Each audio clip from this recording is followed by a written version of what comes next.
I would like to confirm that we are confident that we have now spoken to the immediate family of all those that sadly died in Monday's attack, and that they are being supported by specially trained family liaison officers. I'm also aware of speculation on social media and the wider media around the occupation of one of the victims. Very sadly, I can confirm that one of the victims is a serving police officer, but in respecting their family's wishes, I will make no further comment at this stage. Due to the number of victims, the Home Office post-mortems are likely to take 4 to 5 days. After this, we will be in a position to formally name the victims in line with guidance from the coroner.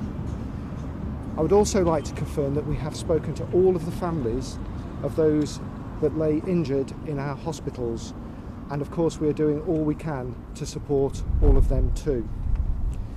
You will be aware that the level of activity in this investigation is intense and is continuing at a fast pace.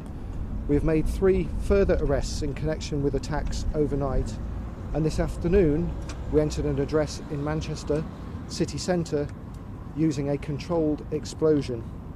Officers are currently at the scene searching that address, but in order to execute that entry we did have to close a mainline railway line for a short period, but this now has reopened as we continue those searches.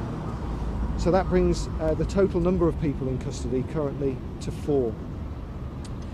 People across Greater Manchester will have seen a significant increase in the number of armed officers on mobile patrol and at static points across the city. We have been supported by forces from across the northwest and beyond, and this forms part of our well tried and tested plans for any major terrorist attack. Obviously, with the announcement from the Prime Minister last night of the increase in the threat level to critical, you will be aware that the military are supporting policing across the country under the codename Operation Tempera. This is about the military being used to guard iconic sites and other sites outside of London and across parts of the north.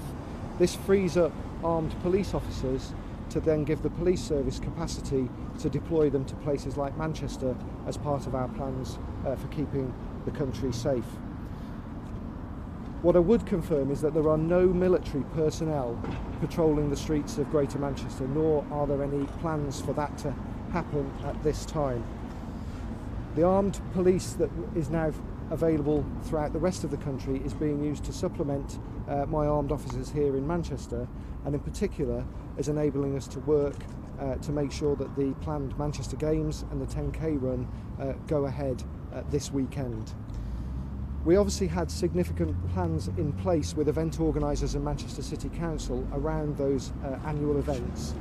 We are now obviously reviewing those plans with organisers and with the City Council in light of this week's attack to make sure that we can allow them to go ahead in as safe an environment as possible.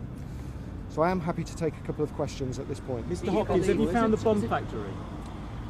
As I've said, we are carrying out extensive searches of premises across Manchester, but it would be ill-advised of me to comment on the investigation to that level. Do you believe that somebody else put that bomb together, and are you searching for that person? Is this a search now for a bomb maker? I think it's very clear that this is a network that we are investigating, and as I've said, it continues at a pace. There's extensive investigations going on and activity taking place across Greater Manchester as we speak. So thank you very much, ladies and gentlemen.